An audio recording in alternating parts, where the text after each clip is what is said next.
जो हमारे पास अब इनहिबिशन रहेगा ये वो है एलोस्टेरिक इनहिबिशन। एलोस्टेरिक इनहिबिशन में क्या होता है कि हमारे पास इनहिबिटर जो होगा वो स्पेसिफिकली एंजाइम की एलोस्टेरिक साइट पर अटैच होगा।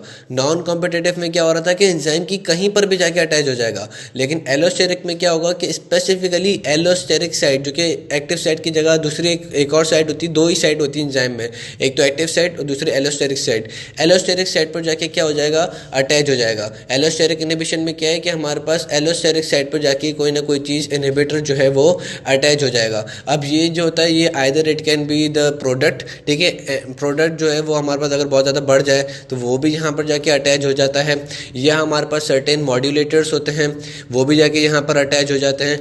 तो इसकी स्पेसिफिक बात यह है कि ये जो एलोस्टेरिक इनहिबिशन जो है ये हमारे पास जो है वो माइकल कानिस्तान वाली जो मतलब इक्वेशंस थी वो इनको फॉलो नहीं करती। ये माइकल कानिस्तान वाली जो चीज़ें थी उनको फॉलो नहीं करती।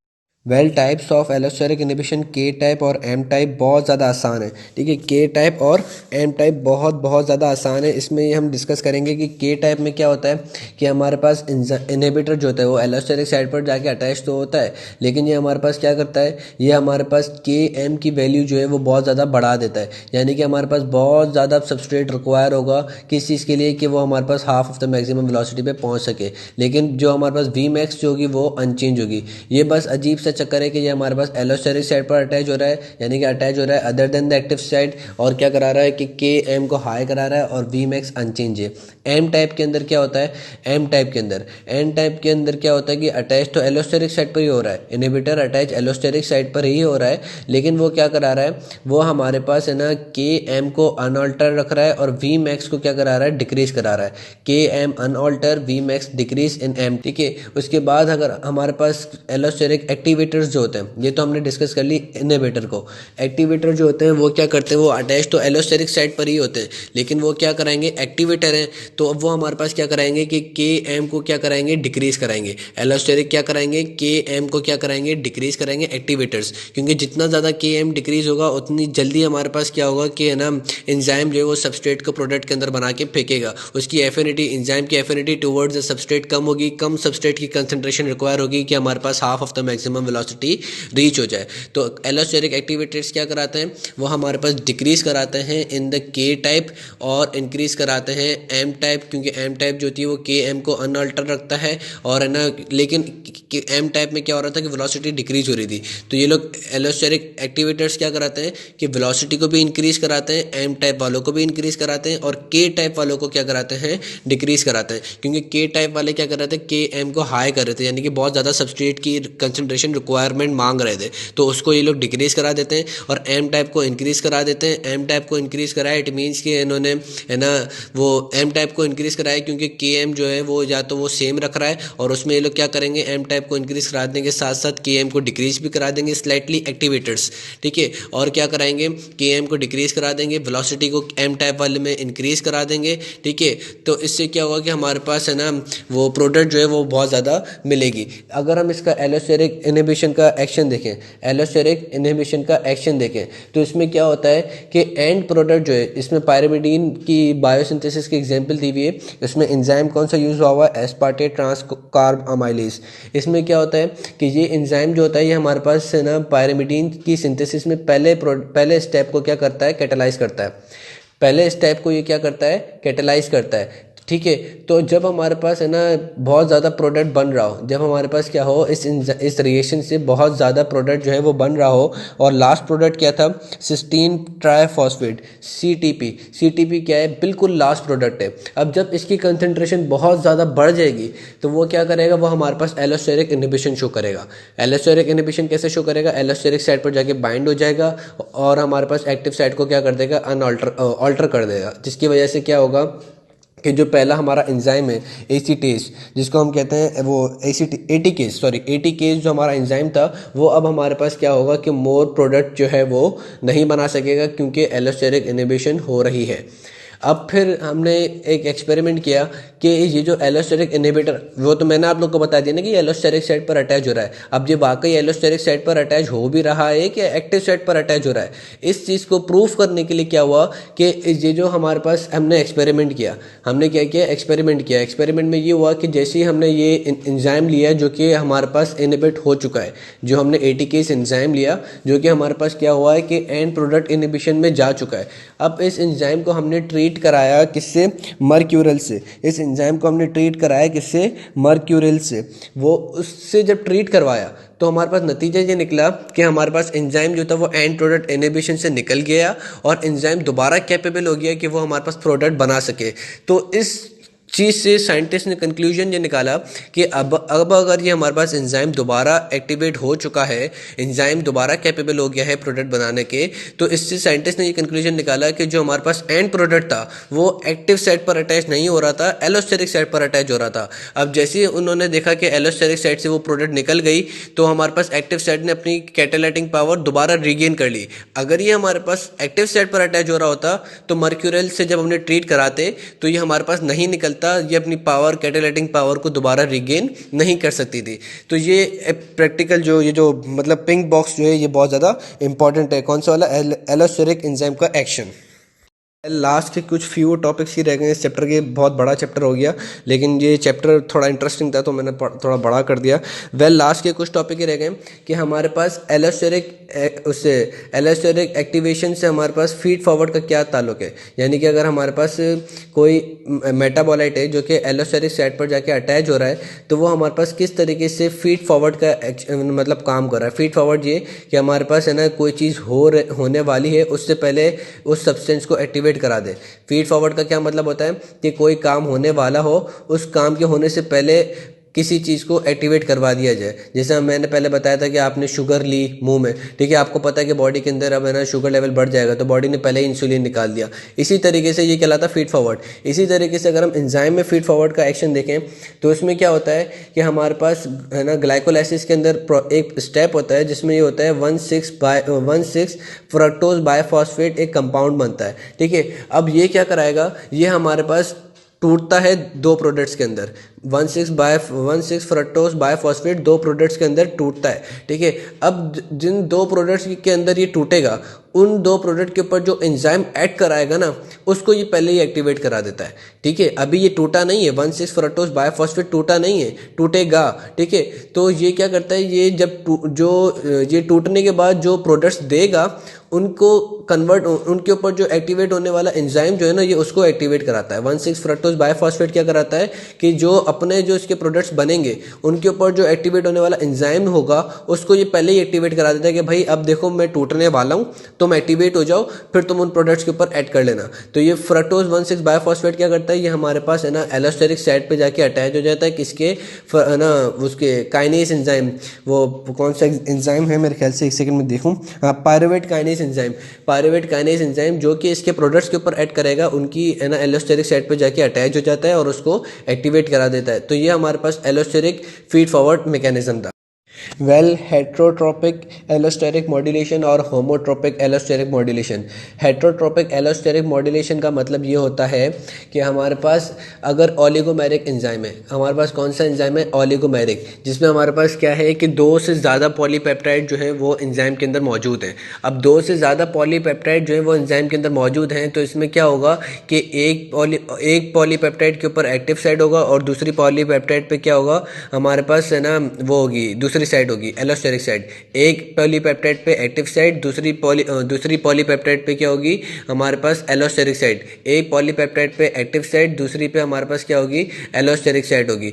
तो अगर हमारे पास एलोस्टेरिक वो जो होगा एलोस्टेरिक कंपाउंड जो होगा वो हमारे पास क्या हो कि वो हमारे पास एलोस्टेरिक साइड पर पहले अटैच हो, जिससे क्या हो रहा हो कि हमारे पास सबस्ट्रेट वाली जगह पे जो कि एक्टिव साइट है उसके ऊपर इन्फ्लुएंस हो रहा हो और ज़्यादा सबस्ट्रेट को वो अटैच करवा रहा हो। तो इस चीज़ चीज़ को हम बोलेंगे heterotrophic allosteric modulation. Heterotrophic modulation क्या है? जिसके अंदर एलोस्टेरिक सब्सटेंस जो है वो हमारे पास सबस्ट्रेट की बाइंडिंग में अफेक्ट करा रहा हो, यानी कि सबस्ट्रेट की बाइंडिंग जो है वो ज़्यादा से ज़्यादा करवा रहा हो, इसको हम बोलते हैं हेट्रोट्रोपिक।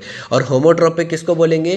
कि अगर हमारे पास सबस्ट्रेट जो है, सबस्ट्रेट हमारे पास अटैच हुआ है किस पे?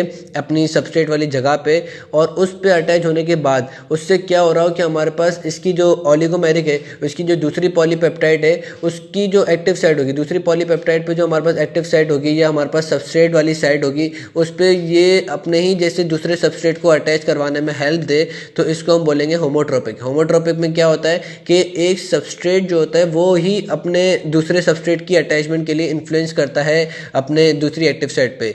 एक सबस्ट्रेट जो है वो इन्फ्लुएंस करेगा अपनी खुद से इन्फ्लुएंस करेगा दूसरे सबस्ट्रेट की बाइंडिंग के लिए या दूसरे सबस्ट्रेट की अटैचमेंट के लिए। एक सबस्ट्रेट इन्फ्लुएंस करेगा दूसरे सबस्ट्रेट की अटैचमेंट के लिए, इसको हम कहते हैं होमोट्रोपिक इफेक्ट। ठीक है, इसके बाद जो हमारे पास लास्ट टॉपिक जो चीज़ डिस्कस करने की रह गई है वो है फीडबैक रेगुलेशन और फीडबैक इनहिबिशन। फीडबैक इनहिबिशन में ये होता है कि हम एंजाइम को रिड्यूस कराते हैं। हम क्या कराते हैं? एंजाइम को क्या कराते हैं? वो रिड्यूस कराते हैं। एंजाइम को क्या कराते हैं? रिड्यूस कराते हैं, इनएक्टिवेट कराते हैं, जिसको हम कहते हैं एंड प्रोडक्ट इनहिबिशन। जैसे हमने है ना वो जो एसीटेज वाली एग्जांपल लिखी थी, एटीकेज वाली, कि एंड थायमिडीन पायरिमिडीन की जो बायोसिंथेसिस थी वाली जो एग्जांपल लिखी थी एलोस्टेरिक के अंदर, कि एंड प्रोडक्ट जो था वो हमारे पास एलोस्टेरिक साइड पर जाके अटैच हो जाता था, जिसकी वजह से क्या होता था कि एंजाइम जो होता वो एंजाइम की एक्टिव साइड जो होती थी वो अल्टर हो जाती थी, जिसकी वजह से एंजाइम जो है वो अनकेपेबल हो जाता था काम करने के लिए। लेकिन फीडबैक रेगुलेशन जो है वो टोटली डिफरेंट है फीडबैक इनहिबिशन से। फीडबैक रेगुलेशन जो है वो टोटली डिफरेंट है किससे? फीडबैक इनहिबिशन से। इससे क्या होता है फीडबैक रेगुलेशन से? फीडबैक रेगुलेशन से ये होता है कि हमारे पास ज़्यादा से ज़्यादा अगर प्रोडक्ट अवेलेबल है, अगर हमारे पास सपोज करो कि हमारे पास डाइटरी कोलेस्ट्रॉल बहुत ज़्यादा अवेलेबल है, ठीक है, डाइट के अंदर अभी हमारे पास कोलेस्ट्रॉल बहुत ज़्यादा अवेलेबल है, तो हमारे पास क्या होगा कि कोलेस्ट्रॉल का कोई मेटाबोलाइट होगा जो क्या करेगा कि हमारे पास कोलेस्ट्रॉल बनाने वाला एंजाइम जो होगा, जो एंजाइम जो कि हमारे पास क्या करता है कि ना सर्टेन प्रोडक्ट्स लेता है और उसको कोलेस्ट्रॉल के अंदर कन्वर्ट करता है, वो बनाने वाला एंजाइम, कोलेस्ट्रॉल बनाने वाला एंजाइम जो होगा उस एंजाइम की सिंथेसिस को डिक्रीज कराएगा। ये क्या कराएगा? एंजाइम की सिंथेसिस को डिक्रीज कराएगा। फीडबैक रेगुलेशन में क्या होता है? एंजाइम सिंथेसिस डिक्रीज होती है, एंजाइम एक्शन डिक्रीज नहीं होता, एंजाइम सिंथेसिस डिक्रीज होती है।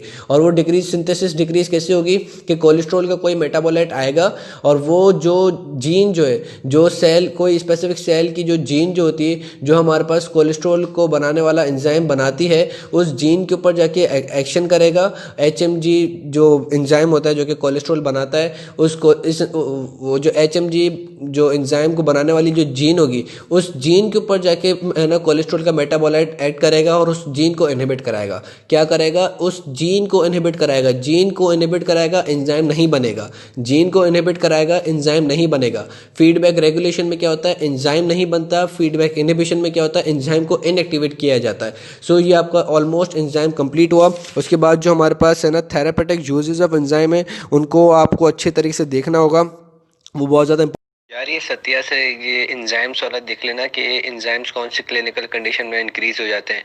जैसे हार्ट की डिजीजेज हैं, हार्ट की डिजीजेज में जो एंजाइम इंक्रीज होते हैं वो सबसे पहले जो एंजाइम मोस्ट एंजाइम इंक्रीज होगा ना वो होता है क्रिएटिनिन काइनेज। ठीक है, ये क्रिएटिनिन फॉस्फोकाइनेज दोनों एक ही चीज़ है। ये दोनों सबसे ये मतलब ये वाला जो एंजाइम है क्रिएटिनिन काइनेज या क्रिएटिनिन फॉस्फोकाइनेज, ये सबसे पहले इंक्रीज हो जाता है किसके अंदर? हार्ट डिजीज के अंदर। उसके बाद कौन सा एंजाइम इंक्रीज होता है? उसके बाद एंजाइम जो इंक्रीज होता है वो होता है एसजीओटी जिसको हम कहते हैं serum glutamate oxaloacetate trans aminase.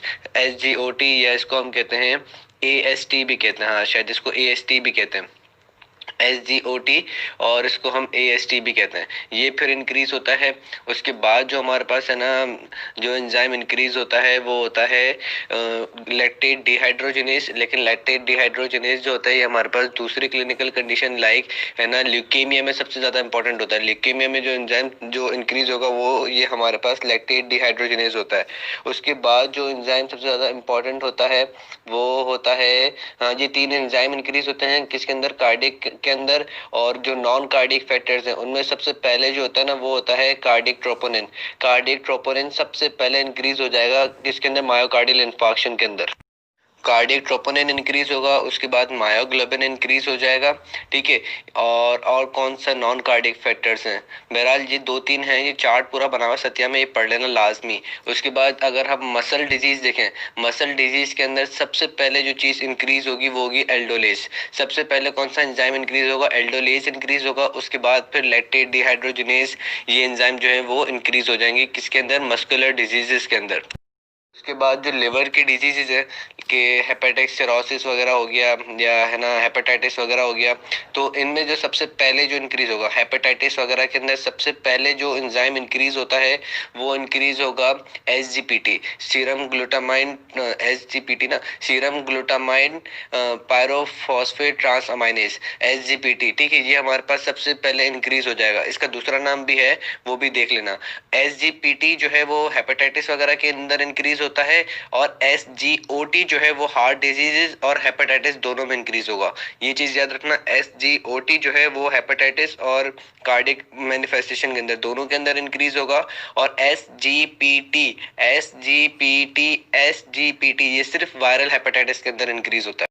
एक और 2 एंजाइम है, कौन से, एक होता है अल्कलाइन फॉस्फेटेज, ये हमारे पास ऑब्स्ट्रक्टिव जॉन्डिस के अंदर बढ़ जाता है। इसी के साथ एक और एक एंजाइम होता है जिसको हम कहते हैं serum glutamine transaminase, delta gamma SGT. हाँ, गामा एसजीटी एक ऐसा एंजाइम है, चैटर्जी के अंदर लिखा हुआ है गामा एसजीटी। हाँ, ये गामा एसजीटी ऐसे करके कुछ है, सीरम ग्लूटामाइन ट्रांसअमाइनेज। ये जो एंजाइम है ये दोनों, ये हमारे पास किसके अंदर इंक्रीज हो जाते हैं, ऑब्स्ट्रक्टिव जॉन्डिस के अंदर। ये दोनों के दोनों एंजाइम हमारे पास बढ़ जाएंगे। एसजीटी जो होता है ये हमारे पास है ना कार्डियक क्लिनिकल कंडीशंस में भी बढ़ जाता है, लेकिन इतना ज्यादा इफेक्टिव नहीं होता एसजीटी। और ये जो गामा एसजीटी जो है, ये फिर भी चैटर्जी से सिर्फ वर्ड देख लेना कौन सा ही है। उसके बाद जो है ये अच्छा, इस गामा एसजीटी का एक और इम्पोर्टेंट काम ये है कि एसजीटी और अल्कलाइन फॉस्फेटेज दोनों ऑब्स्ट्रक्टिव जॉन्डिस के अंदर बढ़ रहे हैं, लेकिन अगर हमें डिफरेंशिएट करना हो कि है ना हमारे पास बोन डिसऑर्डर है या नहीं, तो फिर हम एसजीटी को देखेंगे। क्योंकि एसजीटी जो होता है, ये जो गामा एसजीटी जो है, ये हमारे पास कभी भी बोन डिसऑर्डर के अंदर नहीं बढ़ता। एस गामा एसजीटी कभी भी बोन डिसऑर्डर के अंदर नहीं बढ़ता। यही एंजाइम जो ये फर्क कराता है कि हमारे पास बोन डिसऑर्डर और हेपेटाइट लिवर डिसऑर्डर दोनों एक साथ नहीं हो रहे। अगर दोनों एक साथ हो रहे होंगे तो हमारे पास अल्कलाइन फॉस्फेटेज दोनों में बढ़ जाएगा, और है ना एसजीटी जो है वो बोन डिसऑर्डर में नहीं बढ़ा हुआ होगा। बात जो है ना लिवर वाले मैंने बता दिए कि ना ये जो एक तो एसजीपीटी बढ़ जाएगा वायरल हेपेटाइटिस के अंदर, लैक्टेट डिहाइड्रोजिनेज भी समहाउ बढ़ जाता है। उसके बाद जो है वो हमारे पास एसजीओटी बढ़ता है लिवर के अंदर, अल्कलाइन फॉस्फेटेज बढ़ जाता है, ठीक है। अब अल्कलाइन फॉस्फेटेज और किस जगह पे बढ़ेगा, अल्कलाइन फॉस्फेटेज हमारे पास सबसे ज्यादा इंपॉर्टेंट मार्कर होता है कि हमारे पास अगर बोन डिसऑर्डर हो रहा है, ठीक है, जैसे रिकेट्स वगैरह हो रहा है, ऑस्टियोमलेशिया हो रही है, ठीक है, इन कंडीशंस के अंदर हमारे पास अल्कलाइन फॉस्फेटेज सबसे ज्यादा बढ़ जाएगा, ठीक है। अल्कलाइन फॉस्फेटेज कब बढ़ेगा, एक तो लिवर डिसऑर्डर यानी कि ऑब्स्ट्रक्टिव जॉन्डिस के अंदर, और किसके अंदर बढ़ेगा, बोन डिसऑर्डर्स के अंदर। इसके बाद एंजाइम आता है, वो आता है एसिड फॉस्फेटेज। एसिड फॉस्फेटेज जो होता है ये हमारे पास प्रोस्टेट कैंसर हो गए उनके अंदर बढ़ जाएगा। जो भी हमारे पास यूरिनो जेनिटल सिस्टम से लिंक चीजें होंगी ना उसके अंदर बढ़ेगा। एसिड फॉस्फेटेज किसके अंदर बढ़ता है, सबसे ज्यादा इंपॉर्टेंट प्रोस्टेट कैंसर, उसके बाद जो यूरिनरी कैंसर वगैरह हो गए उसके अंदर ये एसिड फॉस्फेटेज जो है ये हमारे पास इंक्रीज होगा। गामा ग्लूटामाइल ट्रांसपेप्टिडेज जीजीटी, ये हमारे पास मार्क करता है अल्कोहलिज्म के अंदर, यानी कि अल्कोहलिज्म अगर हो रहा होगा तो सबसे ज्यादा ये अल्कोहलिक पेशेंट्स के अंदर इंक्रीज हो जाएगा। दूसरा हार्ट अटैक्स के अंदर, तीसरा लिवर डिजीजेस के अंदर, liver diseases caused by alcoholism ये उसके अंदर बढ़ जाएगा, लेकिन बोन डिसऑर्डर्स में नहीं बढ़ेगा।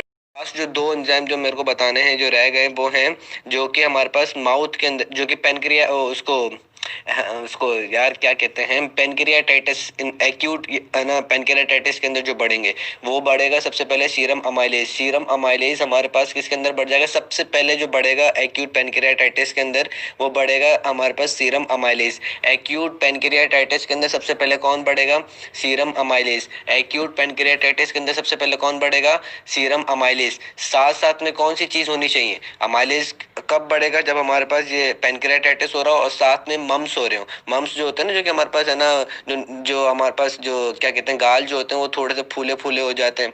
मम्स के अंदर हमारे पास ये बढ़ जाएगा। ठीक है, क्यों बढ़ जाएगा? क्योंकि पैरोटिड ग्लैंड जो है, जो कि हमारे पास है ना टंग के नीचे लोकेटेड होता है, वो हमारे पास अमाइलेज सीक्रेट कराता है। तो अगर हमारे पास सवाल आ जाए कि है ना एक्यूट पैनक्रियाटाइटिस भी हो रही है, साथ में मम्स भी हैं, तो कौन सा एंजाइम हमारे पास इंपॉर्टेंट होगा?